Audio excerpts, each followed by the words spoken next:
د پنجشیریانو خزانه د چا لاسته ولوېده. طالبانو پنجشیریانو ته غټ درس ورکړ. د پنجشیر زمرد چې د نړۍ په کچه ستر نوم لري د چا لاسته ولوېدل او پنجشیریانو یې په اړه څه ویلي دي. ویډیو خامخا تر پایه وګورئ نو پوه به شئ. د پنجشیر ولایت معدنونه چې پخوا به پرې پنجشیریانو ګېډه اچولې وه او ګټه به یې شخصي جیبونو ته تلله، اوس د طالبانو لخوا کیندل کیږي او پیسې هم بیت المال ته ځي.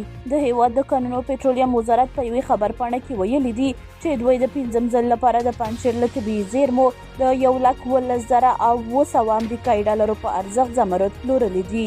په یاده خبرپاڼه کې راغلي دي چې دا 5م ځل دی چې دوی د پنجشیر ولایت له معدنونو د 2059 قیراته په اندازه زمرد باسي او بیا یې په نړیوال بازار کې د بولۍ په ډول پلوري.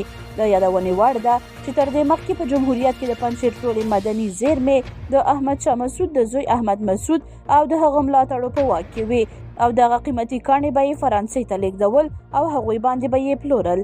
همدا وجه ده چې فرانسویان د مقاومت جبهې غړو ته په ښه سترګه ګوري او هم د احمد شاه مسعود درناوی کوي، ځکه د افغانستان اول نمبر قیمتي ډبرې به یې په اسانه ترلاسه کولې او هم به یې له پنجشیریانو نه سیاسي ګټه اخیسته.